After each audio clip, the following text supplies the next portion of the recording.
Привет, как тебя зовут? Привет, меня зовут Яна, я с 3-го курса 9-й группы лечебного факультета. Опять лечебник, это меня очень сильно радует.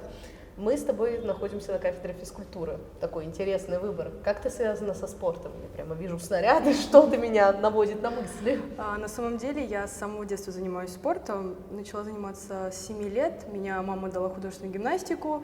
И занималась я практически до самого совершеннолетия. Но так как поступила в медуниверситет, я немножко забросила этот вид спорта. Но также я еще занималась черлидингом, где очень мало упоминала об этом, то есть практически никто не знает, что я еще и черлидерша. Вот так вот получилось.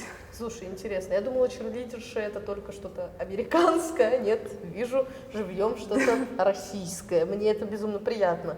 У тебя рядом лежат снаряды. Я не очень хорошо разбираюсь в художественной гимнастике, знаю, что это только очень тяжело. Можешь, пожалуйста, рассказать, для чего они, чем они вообще отличаются? Может, это какие-то подвиды, я не знаю. Ну, на самом деле предметов очень много. Это лишь малая часть из того, что сейчас используют в современной гимнастике. Ну, это мяч. Мне кажется, мяч он всем знаком с самого детства.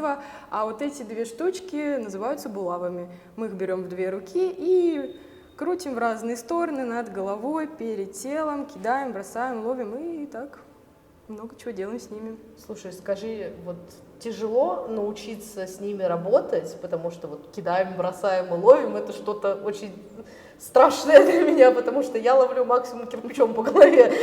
Скажи, пожалуйста, как вот? На самом деле это очень сложная работа, кропотливо даже бы я сказала, потому что это все оттачивается на тренировках вместе с тренером, но как-то я научилась, и все гимнастки тоже. Если у тебя есть свободное время, как ты предпочтешь его провести? Может, ты снова посвятишь себя спорту, или пойдешь гулять, или, может, ты любишь читать, смотреть кино? На самом деле, свободное время я люблю проводить по-разному, то есть и гулять, и читать, и ходить в кино с друзьями, но свое свободное время я все-таки предпочитаю отдавать учебе, потому что я учусь в медицинском университете, сейчас 3-й курс, это самое тяжелое время. Нужно сдать огромное количество предметов в эту летнюю сессию. А так мы любим с друзьями встречаться, ходить, например, в всякие кофейни. Также, если есть какие-то интересные фильмы в кино, то мы обязательно не ходим. Слушай, это безумно круто, что ты еще успеваешь куда-то ходить на 3-м курсе. Я вспоминаю свой 3-й курс, я не успевала практически ничего. Но вот если мы затронули тему учебы, я знаю, что твой любимый предмет — хирургия. Расскажи, пожалуйста, ты бы хотела стать хирургом или просто как-то он больше всех понравился? На самом деле я хотела связать свою жизнь с хирургией не в плане того, чтобы быть хирургом, а просто работать в операционной, так как я практически с самого 1-го курса работаю в операционной, в онкодиспансере, и то есть меня там все знают, я всех люблю, и меня все любят, и поэтому я, наверное, хотела бы стать анестезиологом-реаниматологом, то есть это та профессия, которая рядом с хирургом. Да, это действительно так, причем на нем лежит большая часть ответственности. Наркоз — это дело важное. А у тебя, может быть, в семье есть кто-то из медицины, просто если ты с 1-го курса уже сразу же в хирургии, в операционной, скорее всего, тебя туда что-то поманило. Расскажи, как семья на самом деле в семье вообще нет врачей, абсолютно никого, ни бабушек, ни дедушек. Я самый первый врач, то есть я открываю поколение врачей. Надеюсь, что мои дети тоже будут врачами. Родители отнеслись очень позитивно к этой мысли. Мама моя планировала пойти в медицинский колледж, но почему-то ее же мама отговорила.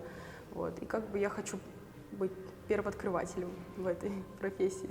Слушай, ну мне кажется, у тебя получится создать собственную династию врачей, и мы еще увидим твоих детей, поздороваемся с ними в операционной, либо на других отделениях любой больницы. Мне было безумно приятно с тобой пообщаться. Спасибо тебе за ответы на вопросы. Спасибо тебе. Слушай, мы с тобой неожиданно встали. Расскажи мне, пожалуйста, что ты сейчас будешь показывать нам, демонстрировать. Я сейчас тебе покажу несколько элементов из моей художественной гимнастики. Слушай, это очень круто. Я отойду, чтобы в меня ничего не врезалось.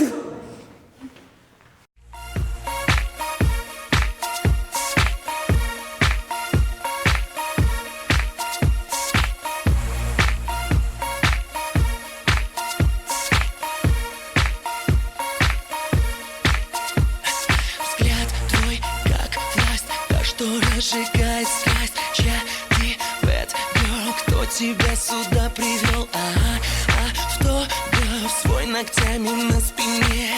Этой ночью можешь ты оставить